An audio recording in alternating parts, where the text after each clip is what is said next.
Hey guys, welcome back to my channel. I wanted to give everyone here a little quick wake-up call. If they're really struggling with narcissistic relationships, I want you to understand that this person is absolutely incapable of giving you the love that you actually want. Even though this is like tough to hear and it sucks and you're probably gonna cry and probably even do the ugly cry, I want you to face the realities of what this person is actually capable of doing and giving, and just what this relationship has always probably looked like and what will continue to look like if you stay.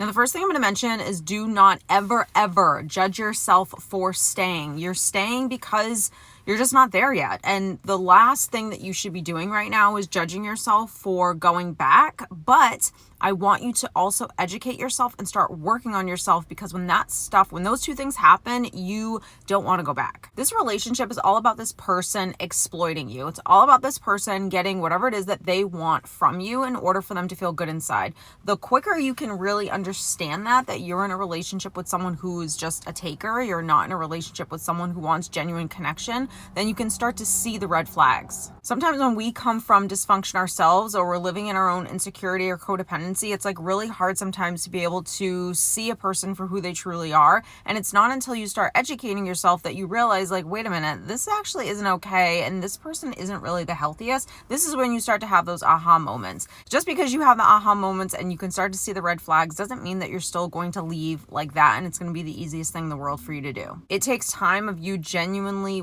doing some work on yourself, absolutely, for you to have the courage to be able to leave this relationship, especially if it's been a long-term relationship or a relationship where you're invested, you're married, you've been living together, you have kids, whatever that situation looks like for you. If you are invested in this relationship with this person, no matter how short of a period or long of a period, it's not the easiest thing to just like get up and leave. And I get that. But this is where working on yourself and doing that self-development, healing from some of your own past stuff absolutely has to happen. You're always going to overlook the red flags when you still have your own insecurities that you haven't worked through. There's a cycle that happens in every narcissistic relationship.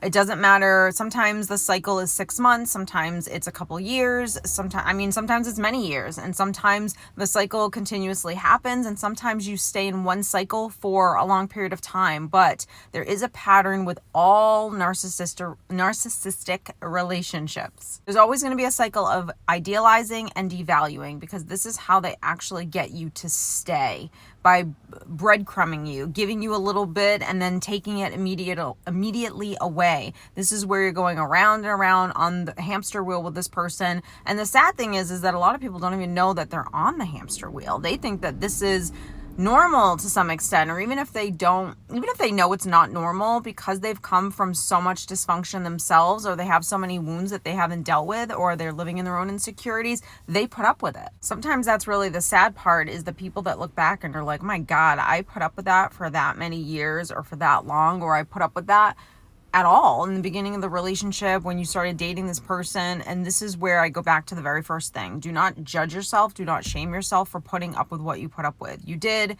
It's over. It's in the past. Let it go. All you can do is move on and try harder and do your best next time. And when you start to know more, you do tend to do better. Because of that cycle that happens in a narcissistic relationship, because what they're actually seeking is control, and they're doing it through all of these different tactics, whether it's like hoovering or idealizing and all that stuff.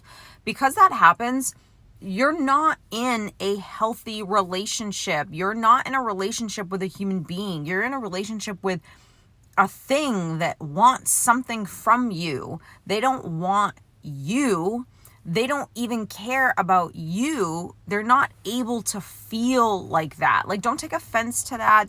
Please try not to be hurt by that, even though I know it is hurtful. But you have to understand, you're dealing with really like a diseased person. So you're not going to get mad at a toddler for throwing a tantrum. You're not going to always get mad at an alcoholic for having like a rage or acting like an idiot because they were under the influence. Like, this person is under the influence. No one's home. No one's behind the wheel. So you can't be offended by someone that can't connect with you, because that has nothing to do with you. That's just how they were programmed, how they were raised, the wounds that are going on inside of them. And since they don't want to acknowledge any of that stuff, they're never ever going to be able to have real deep connection with anyone.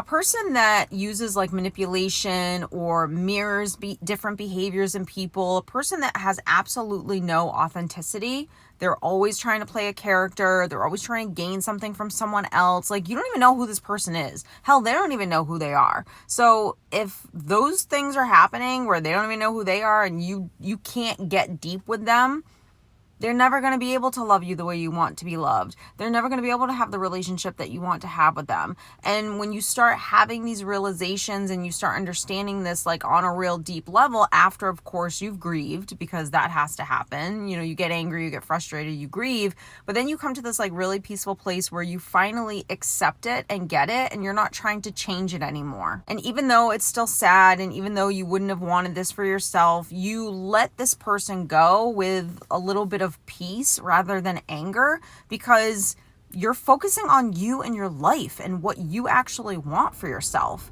and what you deserve. And by you wasting your time contemplating this relationship and circling this back, you know, around and around and again, and I totally get it. Everyone's at different places in their healing. So if I would have heard this message like week 1 of my divorce, I would have been like, okay, I'm not there. I want to be there, but I'm not there. And that's totally understandable. But I hope that this just resonates. I don't hope. I know that this will resonate with someone at different points. And no matter where you are in your journey, these are things that you just need to be reminded of. That gaslighting and manipulation and hoovering and all these terms that you're using, it's nice that you can finally understand what was happening. But it's also really important to be able to remind yourself constantly that this is not healthy behavior. This person is inequipped to have healthy relationships. That doesn't mean they're not going to get into another relationship or get married or possibly have kids or do any of those things. They will, but they're going to have to find someone who is either just as asleep as them or someone who is asleep and maybe they'll awaken in a couple years or 10 years or 20 years and then they'll have these epiphanies. So what I want you to understand is that this person can never not just love you, but love anyone the way you really do want to be loved. They will love someone in what that word means to them, and what that word means to them is not what it means to you. So hope you guys enjoyed this. I hope it just helped in some way, shape, or form. If you did, don't forget to like it, subscribe down below so you can get an email each time I upload a new video, and I'll see you next time, guys. Take care.